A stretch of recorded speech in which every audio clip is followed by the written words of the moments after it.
have to talk about unions. This is an unavoidable topic at this point. We had a conversation with a gentleman the other day who talked about the truth about the teachers union and what they fight for versus what they should be fighting for. Teachers fight for other teachers, not for students. When I heard that, it really hit hard. But it speaks more so not just to Ms. Weingarten, but probably a problem that exists with a lot of unions today.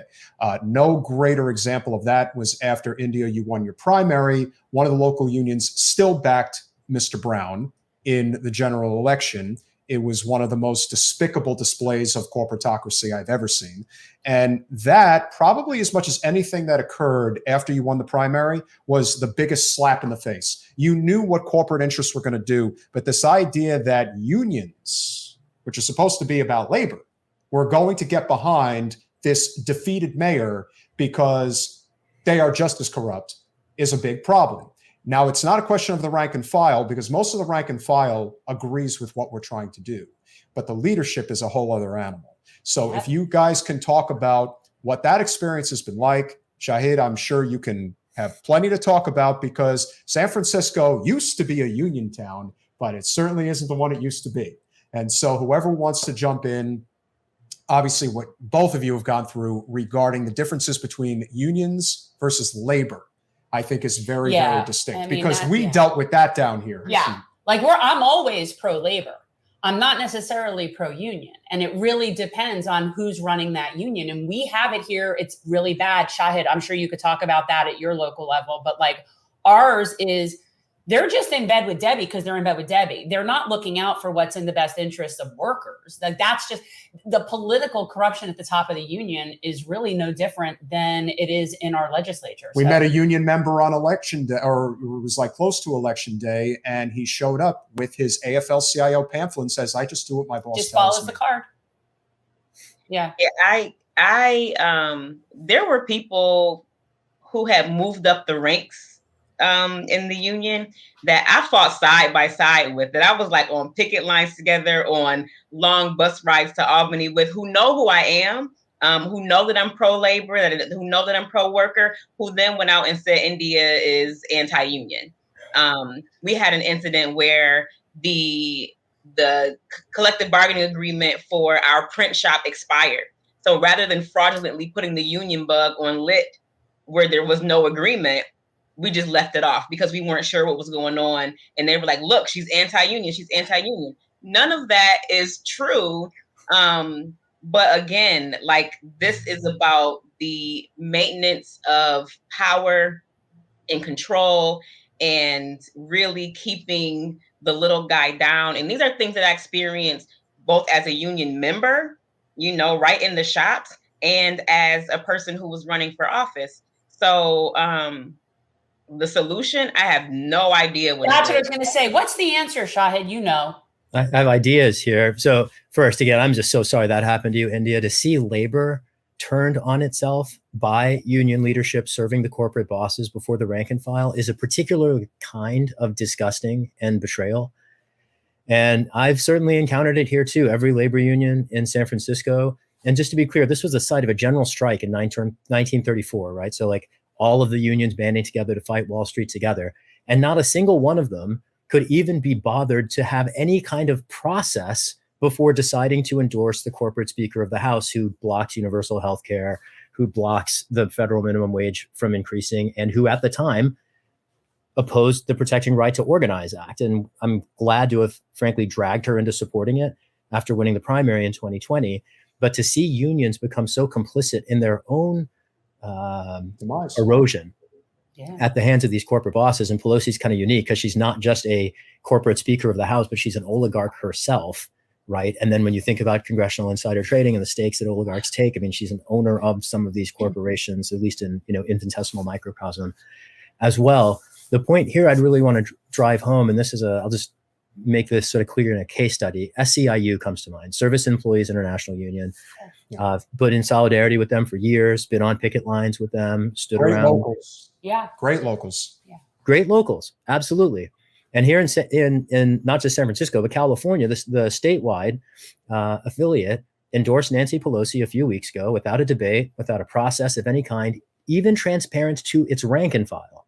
And so several of its members, several SEIU members who support our campaign, came to our campaign and said, we think this is BS. We really want you in the meeting where they're going to announce Pelosi's endorsement, because she won't debate me, and she hasn't debated anyone in 35 years. But these union members were like, we'd at least like to see a debate within the union, right? So they get me in the Zoom. Of course, they won't let me speak, so there's no debate. But I had a chance to post something in the chat before they disabled it. And ultimately, posted to social media Pelosi's face, and those are the SEIU leaders as they're reading the chat that we posted about how SEIU members deserve an opportunity, rank and file deserve an opportunity to influence how their collective weight is asserted politically. And I want to go back to an earlier point in the conversation. I am so thrilled by the wave of workplace organizing that is happening around the country. Many of our supporters are active in it as rank and file, organizing their respective workplaces. And I see in that enormous promise, particularly in terms of collective bargaining outcomes and the material conditions for the working class. And the battle for workplace democracy extends beyond the workplace into our unions, because when unions do things like endorse corporate incumbents without debates that their rank and file can influence, we just end up trading one locus of domination for another. And corruption rears its head in many forms. And I particularly appreciate how you distinguish between labor and unions. And I think all of us here are very pro-labor. We're all committed to labor, even when unions have not been. And in terms of solutions, I think the solution is for rank and file union members to contest elections within their unions and to make these issues from within. I've talked to many staff people at many unions who have lamented this whole dynamic we're describing. And they say, we can't do anything about this because we're staff. The only people who can do anything about this are members. Only rank and file union members have the opportunity to displace corrupt leadership. And it frankly falls to them to do so. It's incumbent on them. And I exhort everyone in a union to fight that battle internally to make sure that your union is answering to the rank and file, and not that the rank and file weight is being thrown around by leadership ultimately serving its own interests. And the best example was the 2016 primary. I mean, it really was a watershed moment. Anytime the rank and file were allowed to vote on the union endorsement, they endorsed Bernie every single time. Whenever it was a board decision, and the first one that kind of set the precedent, unfortunately, was the teachers union, because Randy Weingarten is the dictator of that organization, they endorsed Hillary. And that kind of set the precedent, unfortunately. And while most of the rank and file, I have no doubt, agree with what we're trying to do here, and especially in a state like Florida, when you're a right to work state, forget it. People are not going to step out of line. And we have no problem saying the name, Dan Reynolds. He is the head of the Broward County AFL-CIO. And he is lord and manor of this whole operation. He has been with Debbie for 25 years. And, to hell with what workers need. It's all about what the guy who's been in, union politics for 40 years or more maybe is of interest to them. And to the rest, as union, as labor power union power continues to die. Labor power is on the way up. And the question will become, how do people feel about that? Forming a union is important, but how the union is managed may be even more important. And I hope that's something that a lot of the, whether it is, again, the watershed moment of the Starbucks workers in Buffalo forming the union, we can only hope that the precedent is set that, hey, if we're going to do this right, this has to be more of a co-op type situation. Would you guys agree? Yep. And you have to continue to organize. Organizing never stops after you win. That is when the real work actually begins. There always has to be accountability. There always has to be organizing. There always has to be development and skill development of the next generation of leaders. Yeah, we're fortunate. Right now, we have 2 Starbucks that are in our little location that are scheduled to have their vote and that are really working it. And it's very exciting. And one of them is in Hialeah, which I don't know if you guys are familiar with, but it's an extremely Cuban, very red.